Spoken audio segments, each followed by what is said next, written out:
현대 이스라엘에 민족 영웅이 있습니다. 모세 다얀이라는 장군이거든요. 전쟁 영웅이에요. 1948년에 팔레스타인과의 정쟁에서 성지 예루살렘을 탈환한 주인공입니다. 그리고 1956년 제2차 중동 전쟁을 승리로 이끌었습니다. 그런데 1967년에 또다시 6.1 전쟁이 중동에서 일어나지요. 이집트가 소련의 지원을 받았어요. 그러니까 러시아의 전신이 소비에트 연방이죠. 그 지원을 받아서 탱크와 전투기를 도입합니다. 그리고 시리아와 연합전선을 펼쳐서 이스라엘이 조그만 나라거든요. 인구가 300만 명밖에 되지 않았습니다. 그 당시에. 그래서 이 소련의 지원을 받아서 이스라엘을 전멸시키려고 계획을 세웠습니다. 위기를 만난 이스라엘이요, 전쟁 영웅 모세 다얀을 국방부 장관에 임명을 해요. 그래서 이 모세 다얀이 모든 정보망을 가동합니다. 그래서 시리아와 이집트의 허점이 무엇인가 조사를 했어요. 조사를 봤더니 이집트의 모든 전투기가 수도 카이로에 모여 있다는 것을 알게 됐어요. 가깝거든요. 비행기로 5분도 안 걸려요. 국경을 맞대고 있기 때문에. 그리고 8시 전후로 아침에 조종사들이 교대한다는 걸 알았어요. 이때 공격하면 이집트의 모든 비행기와 조종사들을 꼼짝없이 일하지 못하게, 전쟁하지 못하게 하겠구나 생각을 해서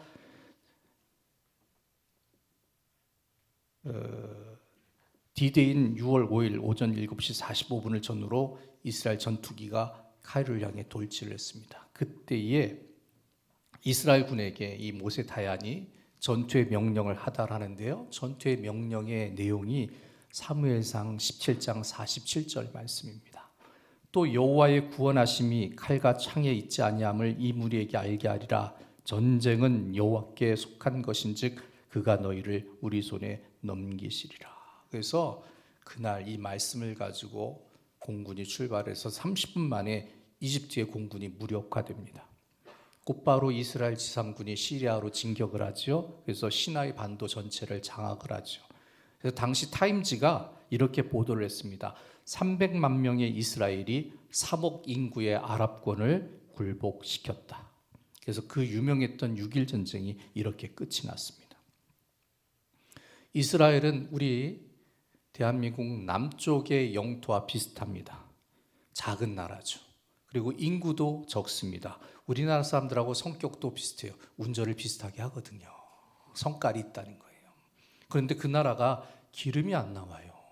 이집트도 기름이 나오고 주변에 사우디를 비롯한 중동의 다 산유국들이 즐비한데 이스라엘만 기름이 안 나옵니다. 그런데도 이 사람들은 약하지 않습니다. 전쟁이 나도 절대로 지지 않죠. 강력합니다. 성경의 역사를 살펴봐도요, 이스라엘은 작았지만 강했습니다. 그런데 오늘 본문에 보면 이 사람들이 가시와 올무에 걸리는 패배의 삶을 살고 있습니다.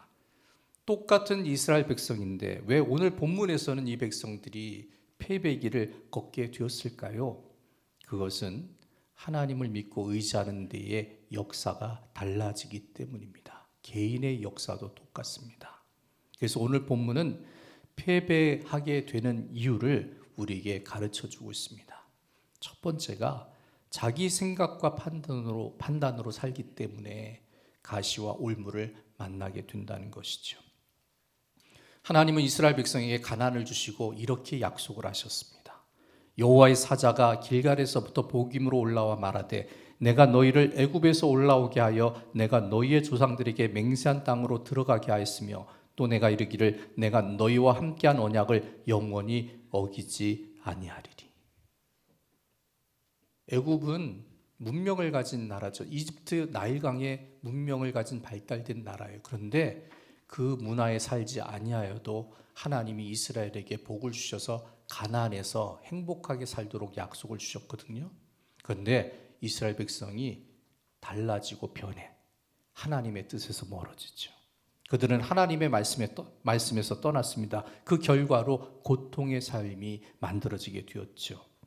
이렇게 문제를 당한 이유는 간단합니다. 하나님의 말씀대로 살기로 작정했다가 변했기 때문이죠. 하나님의 뜻이 아니라 자기 생각에 좋을 대로 삶을 결정해 버립니다. 그것 때문에 가시와 올무가 인생 가운데 자리를 잡게 되었습니다. 현대인들을 병들게 하는 잘못된 철학 세 가지가 있다고 하는데요. 한번 들어보세요. 첫 번째가 안일주의입니다. 여러분, 사람들은요, 그저 편하면 좋다, 괜찮다라는 생각을 가지고 삽니다. 나를 좋게 하고 나를 만족해 하게 하면 괜찮습니다. 용납이 됩니다. 그래서 어떤 결과가 이루어지죠? 이기주의가 된다는 거예요. 인간과 세상이 병들었어요. 나만 좋으면 되니까. 그러면 군말이 없으니까요. 두 번째는 상대주의죠. 절대적인 기준과 원칙을 따르지 않아요. 왜 법이 있습니까? 기준과 원칙에서 벗어나지 말라고. 그래서 법이 있는 거예요. 모든 문제는 법 안에서 정직하게 판단하고 싸우면 돼요. 그런데 법을 어기고 법 위에 군림하려고 하니까 문제가 일어나는 것이거든요. 사람들은 상황에 따라 윤리와 기준을 또 상식을 바꿔버리죠. 사람의 경우에 따라 기준을 다르게 적용합니다. 뭐라고 얘기해요? 전문 용어로? 내로남불이라고 하잖아요. 이 말이 참 유치한 말인데 전문 용어가 되었어요. 자기 마음에 옳은 것이 선한 것이고 좋은 것이라고 착각하며 살고 있다는 것이 자기 기준이에요. 그래서 사람들은 중심을 잃어버리죠. 표류합니다. 세 번째는 실리주의죠. 이익에 따라 움직여요. 이 세상의 모습이 그렇죠. 오직 이익에 따라 내 편과 남의 편이 결정이 됩니다. 모든 판단 기준이 어디에 있어요? 실리, 이익에 달려있다는 거예요. 그래서 이익을 얻기 위해서 싸웁니다. 수단도 방법도 가리지 않습니다. 이익 때문에 죽고 죽이는 무서운 세상이 되어버렸다는 겁니다. 하지만 성경은 다르게 말씀하고 있죠. 잠언서 16장 9절에 말씀합니다. 사람이 마음으로 자기의 길을 계획할지라도 그의 걸음을 인도하시는 이는 여호와시니라. 아무리 사람이 결정하고 좋은 것을 만족되게 여긴다 해도요, 그 원하는 대로 이루어지지 않는다는 거예요. 인생은 사람의 뜻대로 결정되지 않습니다. 인생은 하나님 손에 달려 있습니다. 하나님은 이스라엘 백성에게 가나안 땅에서 어떻게 살아야 할지를 가르쳐 주셨죠. 이방 족속을 완벽히 쫓아내야 합니다. 하지만 그들은 자기 생각을 앞세웠어요. 편한 것을 먼저 생각합니다. 그때 하나님께서 그들에게 말씀하셨어요. 너희는 이 땅의 주민과 언약을 맺지 말며 그들의 제단을 헐라하였거늘 너희가 내 목소리를 듣지 아니하였으니 어찌하여 그리하였느냐. 왜 이스라엘 백성이 가나안에서 가나안 고민을 안 쫓아냈을까요? 두 가지 이유가 있었어요. 첫 번째 이유는 그 사람들의 노동력을 이용하고 싶어 했어요. 그래서 가나안 사람들을 자기들의 노역자로, 일꾼으로 사용합니다. 그래서 1장에는 반복적으로 가나안 족속에게 노역을 시킨 말씀이 나오죠. 그러니까 의도적으로 가나안 사람들을 쫓아내지 않았어요. 노동력이 필요했다라고 생각했죠. 하지만 하나님께서는요, 이스라엘 백성들이 순결하기를 원합니다. 우상이 들어올 틈을 주지 않기 위해서 가나안 사람들을 쫓아내라 하신 겁니다. 하지만 이스라엘 사람들은 여기에서 어떻게 움직입니까? 경제적으로 실리를 따라 이익으로 움직입니다. 결국 가나안 사람들과 함께 지내지요. 우상이 이스라엘 사람들 틈에 파고들게 된 것입니다. 그래서 하나님이 함께 할 수 없는 환경을 저들이 스스로 만들었어요. 그래서 저주에, 패배에, 가시에, 올무에 걸리게 된 것이죠. 하나님은 빛입니다. 하나님은 어둠과 더러움이 존재하는 불신의 마음과 우상의 땅을 가까이 하지 아니하십니다. 그 때문에 이스라엘을 먹이시고 입히시고 책임지시던 하나님의 은혜가 그들에게서 사라졌지요. 결국 실패하고 절망에 빠질 수밖에 없는 패배자로 그 운명이 달라지게 된 것입니다. 가시와 올무에 걸려 실패하고 망하는 길이 이스라엘 앞에 놓여지게 된 것이죠. 여러분, 내 마음에 드는 것, 내 생활을 편하게 하는 것이 좋다고 하는 것은 착각입니다. 여러분, 웃고 떠들어도 집안 가장 큰 어른이 화를 내면 분위기가 가라앉죠. 여러분, 집안의 어른이 누구예요? 혹시 고양이는 아니죠? 혹시 강아지는 아니죠? 그 한 사람 때문에 집안 분위기가 달라지잖아요. 그래서 가만히 생각해서 우리 집안의 가장 큰 어른이 누굴까? 저는 서열 3위더라고요. 우리 딸이 오면 난 눈치를 봐요. 딸의 기분을 상하게 하는 말을 못해요. 화도 못 내요. 제가 기분이 좋으면 저도 집안 분위기가 편하고요. 요것이 기분이 나쁘면 우울해져요. 걔가 제일 중요한 건 걔가 그날 기분 좋으냐는 거예요. 그렇죠? 가만히 살펴보세요. 우리 집안의 가장 큰 어른이 화를 내면 분위기 급 다운되고 아주 냉랭해지지 않습니까? 마찬가지예요. 여러분, 하나님이 불편하면 우리의 인생도 불편해집니다. 하나님과 반대되고 어울리지 않는 생각과 판단이 없어야 하는 이유가 여기 있다는 거예요. 삶이 불편해지는 이유는 자기만을 위하는 현실을 살아가고 있기 때문이죠. 이스라엘 백성들은 믿음으로 행동하지 않았어요. 하나님을 두려워하기보다는 가나안 거민들이 가진 철병거를 두려워했어요. 그래서 그들은 가나안 거민을 또한 쫓아내지 못했다는 거예요. 이 가나안 땅에 살고 있었던 헷 족속은 히타이트 족속이거든요. 근데 이 사람들은 가나안 땅의 철기 문화를 전파해 준 주인공들이에요. 그런데 이스라엘은요, 철을 만들 줄 몰랐어요. 후기 청동기 문화에 있었어요. 그래서 가나안 사람들이 싸우자고 덤비면 자기들은 돌과 나무로 만든 창을 가지고 전쟁에 나갔는데 헷 족속들은요, 철로 만든 창, 철로 만든 칼, 철로 만든 병거, 철로 만든 방패를 가지고 나왔어요. 상대가 됩니까? 이스라엘이 열세입니다. 그럼에도 하나님 때문에 이스라엘이 이겨나갔습니다. 하지만 가나안에 들어가서요, 이스라엘 백성이 자기들을 이기게 하신 하나님을 믿음의 눈으로 바라보지 않습니다. 믿음의 눈을 감아버립니다. 그때에 두려움이 다가오게 된 것이죠.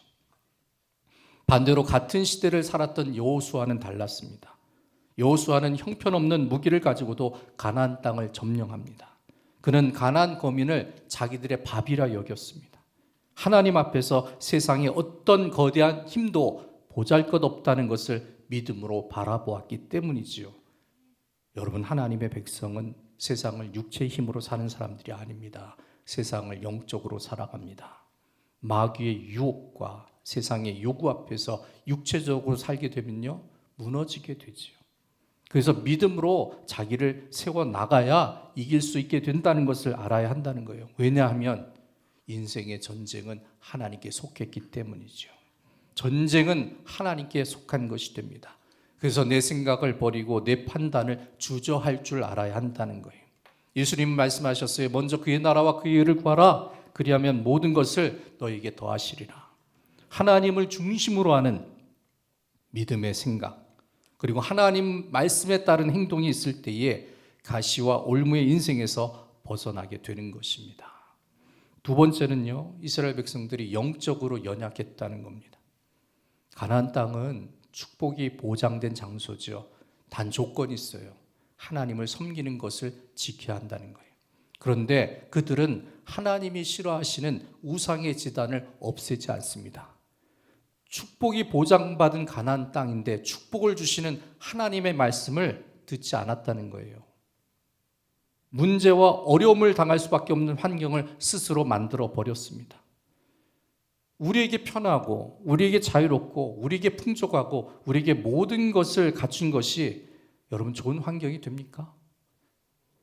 여러분, 예수 믿지 않고 세상을 취할 수 있는 자유가 넘쳐나면 사람은 타락해요. 하나님의 법에 의해서 좀 단속을 받아야 되는 거예요. 좋은 환경이라는 것은 물질적인 가치로 이루어지지 않아요. 좋은 환경이라는 것은 건강해야 이루어지는 것이 아니에요. 좋은 환경은 믿음으로 말미암아 하나님이 주시는 역사 가운데 나타난다는 것을 알아야 한다는 거예요. 모든 것을 하나님이 갖고 계셔요. 그 하나님을 만나는 방법은 믿음밖에 없지요. 하나님은 부자에게 관심이 있지 않아요. 하나님은 잘난 사람이라고 더 사랑하지 않아요. 우리는 잘나면 좋아하잖아요. 이쁘면 좋아하잖아요. 한 방송국에서 실험을 했어요. 암컷 강아지들이 여러 마리 있는 중에 못생긴 수컷 강아지하고 잘생긴 수컷 강아지를 넣었더니 암컷 강아지들이요, 잘생긴 수컷 강아지한테만 놀자고 가까이 가더라고요. 짐승도 그래요. 그게 육체의 눈이라는 거예요.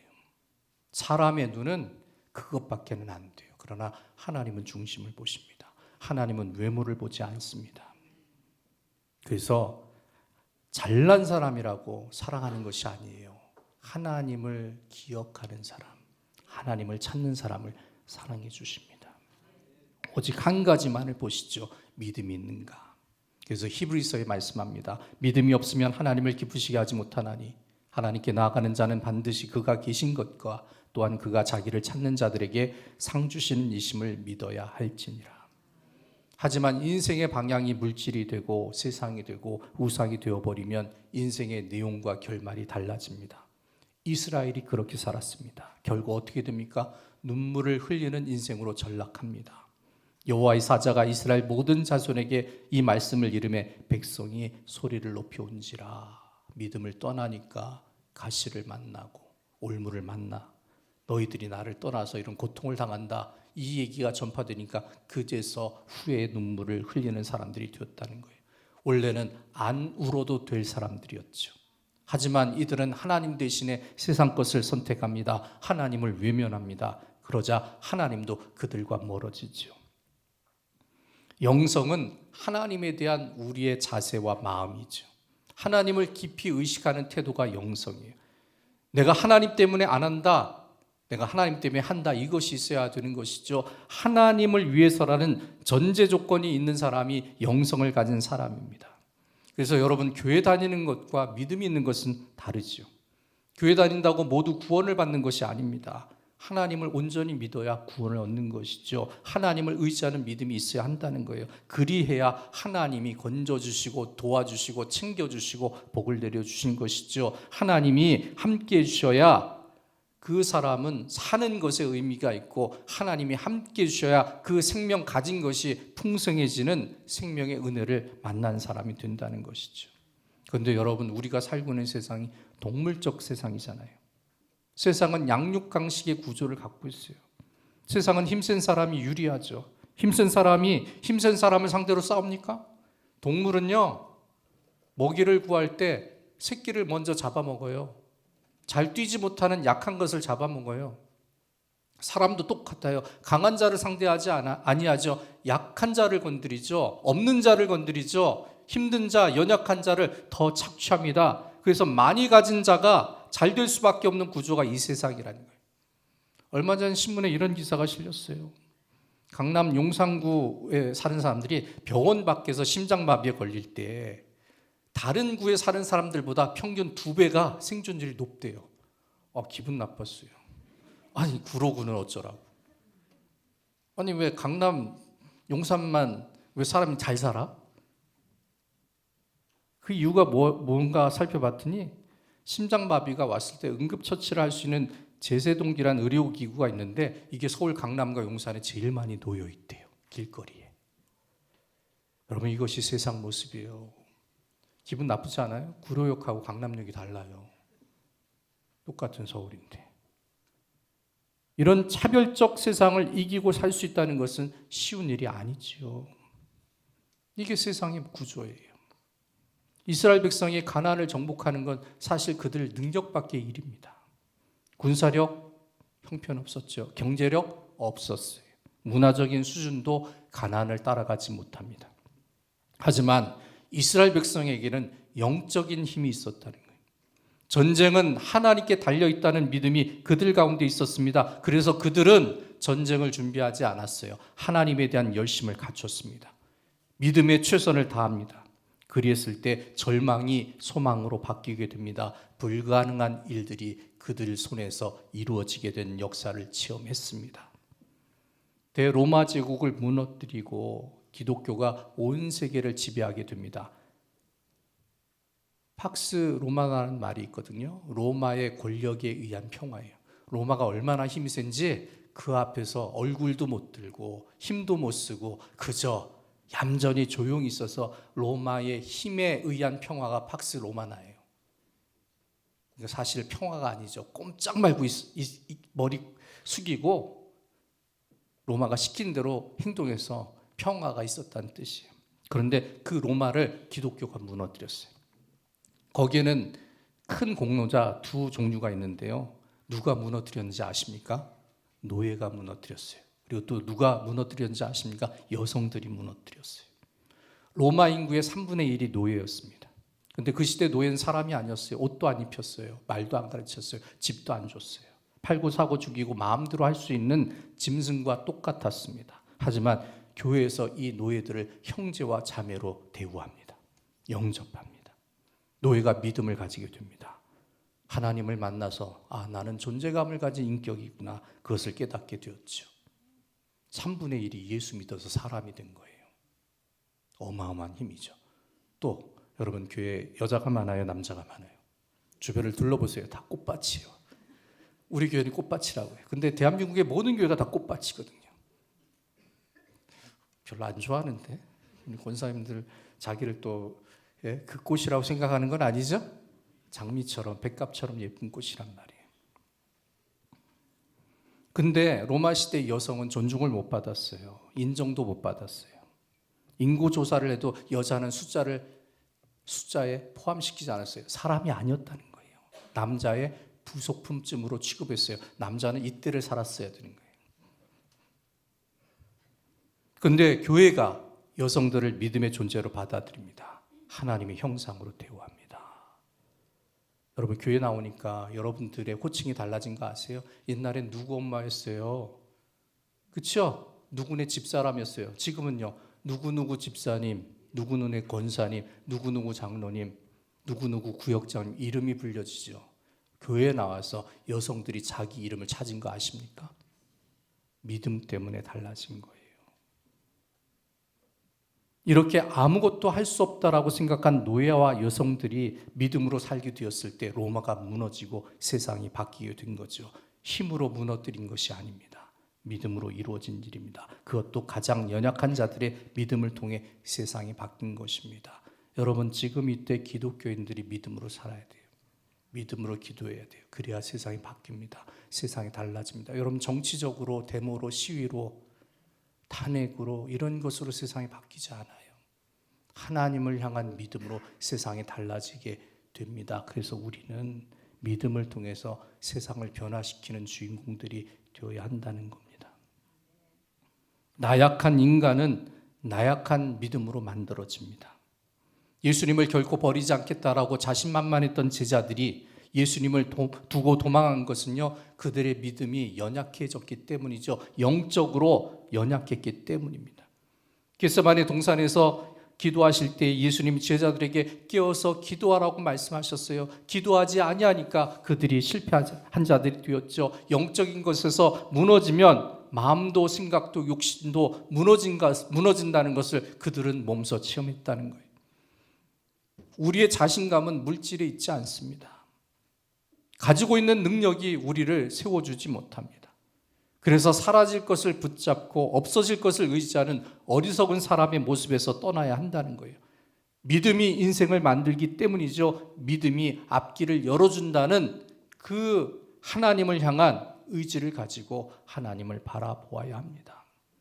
세상 사람과 세상의 힘이 나를 휘두르도록 놔두는 사람이 되어서는 안 되죠. 벗어날 방법, 제압할 능력이 어디에 있습니까? 믿음 안에 있습니다. 그래서 우리는 믿음의 세계에 살아야 합니다. 여러분, 우리는 세상에서 이리 치이고 저리 치고 휘청거리는 삶을 산 사람들이 아닙니다. 믿음을 통해 견고하게 하시고 흔들리지 않게 하시는 인생을 하나님이 만들어주시고 하나님이 예배해 놓으셨습니다. 그 때문에 믿음의 사람으로 살아야 할 줄로 믿습니다. 영적인 능력이 세상을 이기는 능력이 되는 것입니다. 세 번째는요, 이스라엘 백성이 가시와 올무를 만난 이유는요, 제대로 순종하지 않았기 때문입니다. 영국 왕이 타는 배가 있어요. 브리테니커 호라고 해요. 어느 배도 이 배를 막아서는 안 돼요. 그런데 어느 날 안개가 심한 날 이 브리테니커 호가 항해를 하고 있었는데요, 배 앞에 불빛이 보이는 거예요. 그래서 선장과 선원들이 그 불빛을 향해 호령을 했어요. 이 배는 왕이 탄 배다. 빨리 비켜라. 그런데도 불빛이 더 가까워지는 거예요. 곧 부딪히게 될 것 같아요. 더 한 번 소리를 칩니다. 비켜라, 이 배는 왕이 탄 브리테니코다. 그랬더니 저쪽에서 막 외치는 소리가 들려요. 야, 이 미친놈아, 여기는 등대다. 여러분, 누가 움직여야 됩니까? 이스라엘이 승자에서 패배자로 바뀌게 된 이유는 자기 마음대로 행동했기 때문이죠. 그들은 하나님의 말씀을 듣지 않았습니다. 가나안은 저절로 적과 꿀이 흐르는 곳이 아닙니다. 하나님이 비를 내려주시면 적과 꿀이 되고 하나님이 비를 거두시면 황무지가 되는 땅이에요. 하나님 손 안에 달려있다는 거예요. 가나안의 적과 꿀은 목자 대신 하나님의 만남을 통해서, 하나님의 인도를 통해서 이루어지는 곳입니다. 우리 인생도 똑같죠. 메마른 인생은 하나님이 인도해 주셔야 적과 꿀이 흐르게 된다는 거예요. 하지만 이스라엘 백성들은 목자의 음성을 듣지 않습니다. 하나님께서 이스라엘 백성에게 요구하신 것, 그것을 지키지 않습니다. 하나님은 가나안 땅에 우상과 이방 문화가 있어서는 안 된다는 것을 말씀하셨어요. 그래서 가나안의 거민을 쫓아내라고 하셨습니다. 하지만 그 하나님의 말씀을 100% 순종하지 않습니다. 구실을 삼아요. 핑계를 대요. 하나님, 저들에게 철병거가 있어서 우리가 그들을 쫓아내지 못하겠어요. 하나님, 우리에게 일꾼이 필요한데 저들의 노동력이 필요합니다. 그래서 일부를 남겨둡니다. 그런데 그 속에 하나님을 떠나게 하는 우상제단이 있었어요. 그 안에 하나님을 멀리하는 이방 문화가 있었다는 거예요. 결국 이스라엘 백성이 거기에 넘어지게 되죠. 우리가 잘못 생각하고 있는 것 중에 하나가 무엇인지 아십니까? 이만큼 했으면 됐지요. 내가 이만큼 했으면요, 최선을 다했거든요. 이만큼 했으면 그래도 괜찮지 않을까요? 아닙니다. 어느 정도까지 하는 것은 중요하지 않아요. 끝까지 하는 것이 중요합니다. 공부 잘하는 학생이요, 어떻게 공부하는지 아세요? 바보처럼 공부해요. 1페이지부터 100페이지까지 다 해요. 저처럼 공부 못했던 사람 어떻게 해요? 1페이지에서 100페이지까지 하는 게 아니라 중간쯤 하다 멈추고 여기는 건너뛰고 저기는 안 나오겠지 하고 넘어갑니다. 근데 꼭 건너뛰고 안 나온 곳에서 문제가 나오는 법이거든요. 이만큼 하는 건 중요하지 않아요. 끝까지 하는 것이 중요합니다. 하나님의 말씀은 100% 순종해야 순종한 것이죠. 이 정도까지, 이만큼은 완전한 순종이 아니라는 거예요. 불순종입니다. 가나안에서 완벽하게 살려면 완벽하게, 완전하게 순종해야만 했습니다. 이스라엘 백성이 여리고성을 순종으로 무너뜨렸지요. 군사력으로 이긴 것이 아닙니다. 재력으로 이긴 것이 아닙니다. 지식도 지혜도 그들에게 도움을 준 것이 아닙니다. 오직 하나님의 말씀에 순종해서 성을 돌았을 뿐이에요. 엿새 동안 하루 한 바퀴 돌았고 마지막 날 7바퀴 돌아서 13바퀴 돌고 나서 함성 소리로 그 성이 무너졌죠. 소리가 커서 무너졌습니까? 아닙니다. 순종한 것을 하나님이 보셨기 때문에 그것을 알았어요. 천하무적이 된 것 같았어요. 이제 아이성으로 달려갑니다. 아이성은 여리고성에 비하면 작고 연약한 성이죠. 충분히 이길 만한 곳인데 거기서 실패합니다. 그 이유를 살펴봤더니 한 사람의 불순종 때문에 졌어요. 하나님께서는 여리고성에서 탈취한 모든 것들을 바치라고 하셨어요. 그런데 한 사람 아간이 하나님의 말씀에 불순종합니다. 고작 외투 한 벌을 숨깁니다. 은 200승계를 감춥니다. 금 50세계를 따로 챙겼습니다. 이 작은 일 하나로 이스라엘 백성이 전투에서 패배를 했고 이스라엘 백성들이 죽임을 당합니다. 단 한 사람의 불순종이 고통을 만들었다는 거예요. 사람들은 생각해요. 하나님 고통을 주셔서 힘들구나. 하나님이 연단케 하시니까 어렵구나. 하나님이 시험하는데 내가 그래서 이 시험의 강을 건너야지. 이런 생각들은 대부분 착각이라는 거예요. 살펴보면 온전히 순종하지 않았기 때문에 벌어지는 일들이 대부분이라는 거죠. 이스라엘 백성이 비극을 만나게 된 이유는 중간에 샛길로 빠졌기 때문이에요. 처음엔 잘했어요. 중간에 달라지면 어떡합니까? 2단이 왜 2단입니까? 달을 이게 끝단이에요. 출발은 좋았는데 끝이 달라지니까 2단이에요. 가려면 제대로 된 길을 가야죠. 오늘 성가대가 찬양하는 것처럼 본향을 향하는 길에서 벗어나지 말아야죠. 육신의 길, 재물의 길, 사람의 길, 인본주의의 길, 거기를 찾다가 결국은 망하게 된다는 것이죠. 이스라엘 백성은 하나님의 말씀보다 사람의 말을 더 들었어요. 하나님을 온전히 섬기는 것보다 세상 일에 더 관심을 가졌습니다. 마음이 옮겨졌지요. 생각이 다른 곳에 머무르게 됩니다. 듣기는 들었습니다. 그러나 다 듣지 않았습니다. 결론은 패배를 만나게 된 것이죠. 여러분, 우리가 얼마나 연약합니까? 우리 자신이 결정하면 꼭 약점 있지 않아요? 우리가 하면 꼭 빈틈 있지 않아요? 맞아요. 좀 빈틈 있어야 사람답지요.